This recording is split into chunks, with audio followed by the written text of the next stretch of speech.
Well, hello, and how are y'all doing? So today we're going to be going over energy of the non-living.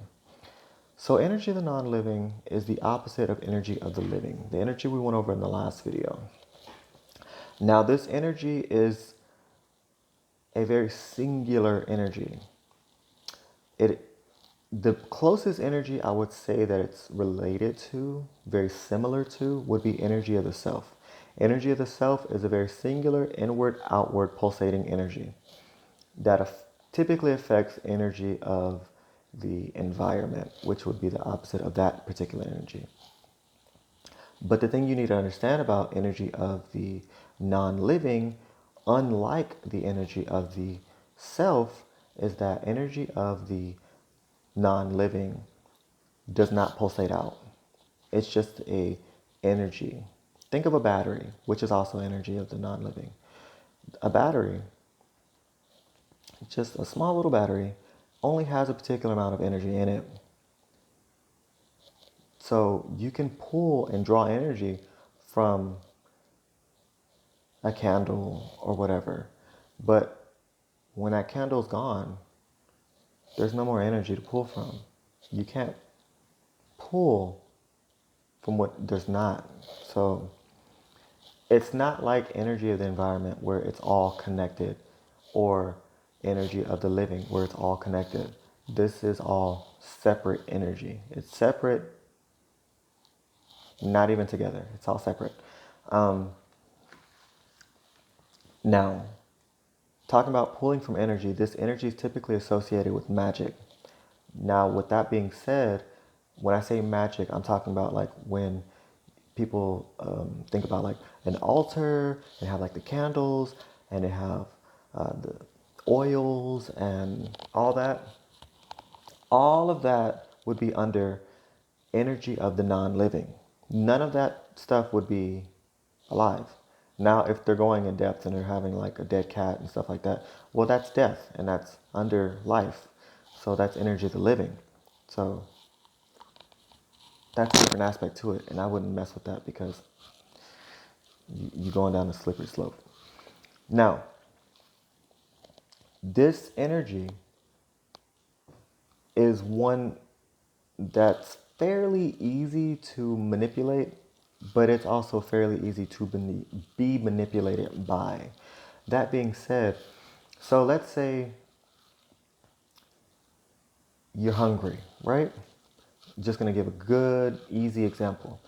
If you eat some food, you eat fast food, any food, anything, because it doesn't have life to it. Any food, because it's already food, right? Fast food would be on a lower part of the scale, whereas eating healthy would be on a higher part of the scale. So if you eat healthy, you feel better. You eat fast food, you feel like shit. Very bland, basic part of describing this type of energy. But that's how it affects energy of the living. Now, because this energy type, you can draw from it, but it can also affect you. So if I have a candle in the room, which is also energy of the non-living, that as soon like I'm not even burning the candle yet, but once I do burn the candle using another different type of energy, then that would also affect the environment. It can affect everything around it, or just some crystals, because crystals are also considered energy of the non-living, and they're also people use that to get rid of stuff and cleanse stuff too. But I would rather use other stuff like holy water, which holy water would be considered energy of the non-living. But this particular energy, very singular. It's on its own. You can draw from it. It's like a battery, right? And it can affect you. So if you drink alcohol, let's say you have a shot of tequila, or if you eat some bad food, or all that, it would affect you inward.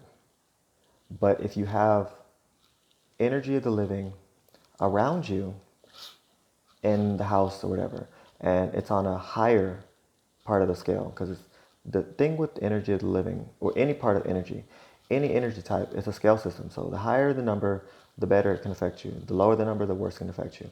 So if I have crystals, which crystals are on the higher part of the scale, if I have crystals in the house and I have like sage and other stuff in the house, the environment within the house can feel good, right? And then I'm eating healthy and all that, it would affect the actual energy of self. This energy type is a singular energy, yes, but it can affect other energy types. Um, I'm trying to make this fast, but my phone is like, it's gonna die. This energy type is fairly easy to understand, but it's also very tricky. So I'm sorry if this video is not very in depth, but I'm just scared my phone's gonna die while I'm trying to talk. So if I'm not explaining this correctly, please let me know and I'll make another video later.